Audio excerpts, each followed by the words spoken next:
Ako si Jade Buhoy at narito ang mga napapanahong balita. Nagpabatid ang Department of Agriculture o DA na kinakailangan suportahan ang pagpapalawig sa industriya ng local seaweed producers bilang isa ito sa may pinakamalaking ambag sa ekonomiya ng bansa. Pahayag ni DA Secretary Francisco Chu Laurel Jr., inais nilang tutukan ang issue sa kakulangan ng equipment at pagproseso sa mga produkto upang masugpo ang tuloy-tuloy na pagtaas ng presyo nito. Aniya, ang pakikipag-ugnayan sa mga kakibat na industriya nito ay isa sa mga solusyon upang mabawasan ang problemang kinakaharap ng produksyon sa seaweed.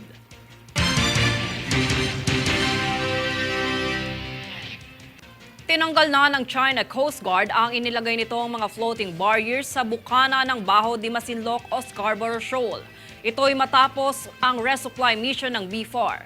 Para sa detalye, narito ang ulat ni Francis Riodique. Matatandaang noong Huwebes ay muling naglagay ang China Coast Guard ng mga floating barriers sa bukana ng Baho de Masinloc o Scarborough Shoal. Ito ang pangalawang beses na ginawa ito ng China na ang unang beses ay 5 buwan na ang nakalilipas. Ngunit nitong linggo ay tinanggal naman nila ito kasabay ng pagtatapos ng resupply mission ng Bureau of Fisheries and Aquatic Resources. Ito ang kinumpirma ni National Security Council Assistant Director General Jonathan Malaya kung saan nilagay lamang ang mga barrier na ito nang pumunta ang BFAR.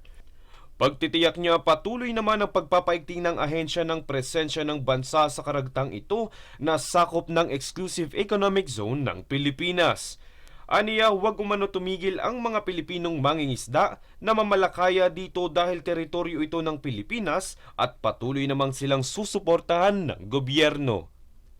Francis Riodique, nag-uulat para sa One Media Network.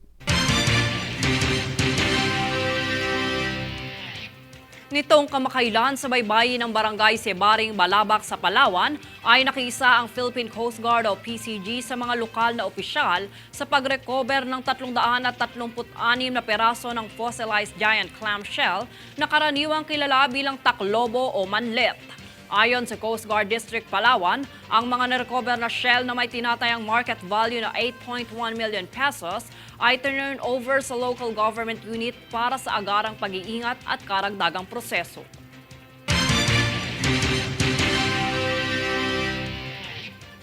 Kami ang boses ng pagbabago. Ako si Jade Buhoy at itong News Force. Para sa ulo ng mga balita, Bulkang Taal muling nagbubuga ng asupre.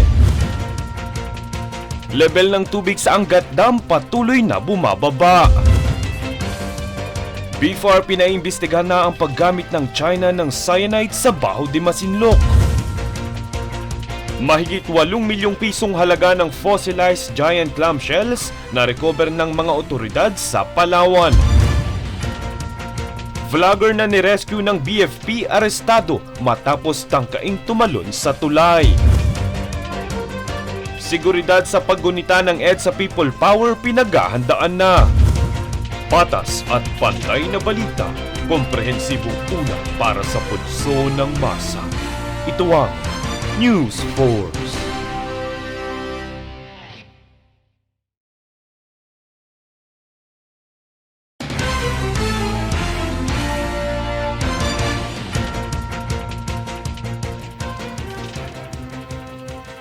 Ako si Jade Buhoy at narito ang mga napapanahong balita.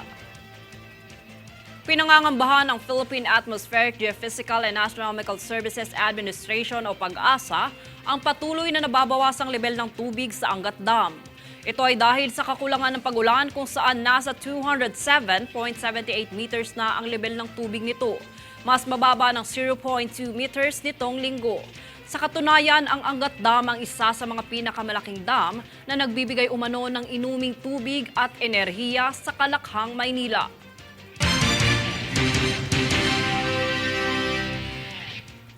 Nagpaalala ang Department of Education sa publiko na maging mapanuri sa mga impormasyong kumakalat online. Ito'y matapos maglipa na ang isang post ukol sa scholarship ng ahensya. Narito ang ulat ni Francis Riodique.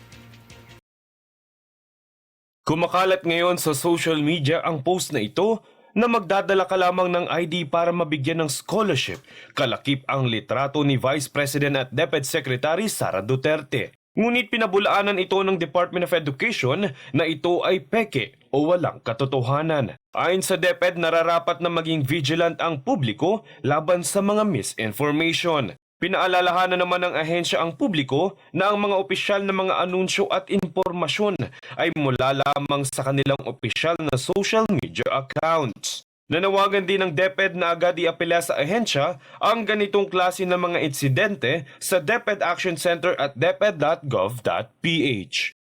Francis Riudique, nag-uulat para sa One Media Network.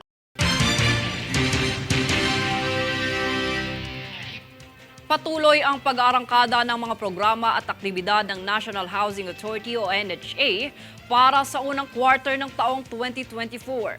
Kabilang narito ang pag-iinspeksyon ng ahensya sa mga pabahay nito sa Zamboanga City upang masiguro ang mabilis na pag-distribute ng mga housing units sa lugar, pati na rin ang nasa ilalim ng Calamity Housing Program ng ahensya. Bukod dito ay patuloy rin ang pamamahagi ng NHA ng tulong pinansyal sa mga apektadong pamilya at residente sa pananalasa ng Bagyong Egay. Nasa kabuang 3.9 million pesos ang ipinamahaging tulong pinansyal ng ahensya sa ilalim ng Emergency Housing Assistance Program.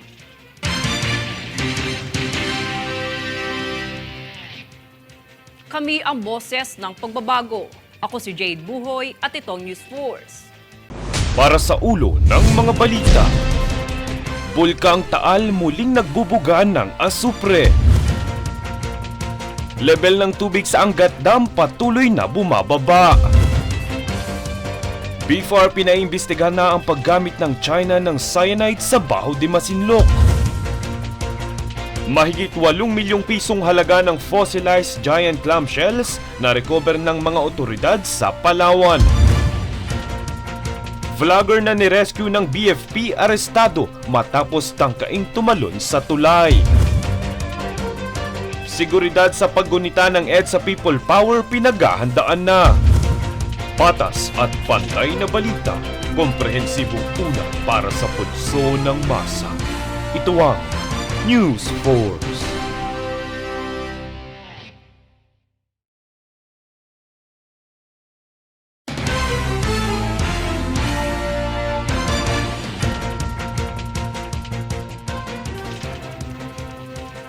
Ako si Jade Buhoy at narito ang mga napapanahong balita.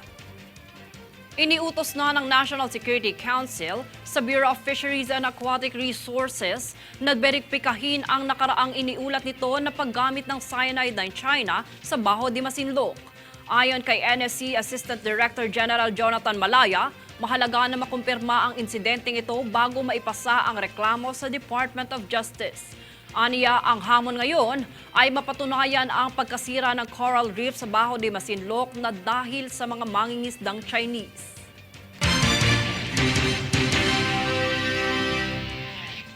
Mga buto ng mga mababangis na hayop. Ilan lamang yan sa natagpuan sa isang bagahe sa NAIA matapos itong inspeksyonin ng mga kawani ng Bureau of Customs. Para sa buong ulat, tunghayan ang balitang ito. Kumpiskado sa Ninoy Aquino International Airport o NAIA Terminal 3 ang bagaheng naglalaman ng iligal na ipinagbabawal na mga buto ng mababangis na hayop o wildlife parts. Ayon sa Bureau of Customs o BOC, matapos ang pagsisiyasat sa bagahe at inspeksyon sa nilalaman nito, dito na pag-alaman na lula ng isang New Zealand citizen ang 3 deer horn na may kasamang bungo at 2 piraso ng balat ng usa. Ang mga nasabing kumpiskadong bagay ay bunsod ng kawalan ng permit mula sa Bureau of Animal Industry at Department of Environment and Natural Resources o DENR na siya ang paglabag sa Customs Modernization and Tariff Act. Payag ng opisyal ng NAIA, mas pinaigting nila ang pakikipag-ugnayan sa ibang ahensyang nagpapatupad ng mga batas laban sa illegal wildlife trafficking. Jade Buhoy, nag-uulat para sa One Media Network. Sa pagsisimula ng linggo, muling nakitaan ng pagbuga ng sulfur dioxide o asupre ang Bulkang Taal. May kabuang 14,211 tonelada ang nasukat na ibinugang asupre na ikalawang pinakamataas na naibuga ng bulkan ngayong taon. Sa kabila nito, nananatili pa rin sa Alert Level 1 ang Bulkang Taal. Ilan sa mga inaasahan pang maganap ang biglaang pagputok ng steam, volcanic earthquakes, pagnipis ng ashfall at pagbuga ng nakakalasong gas.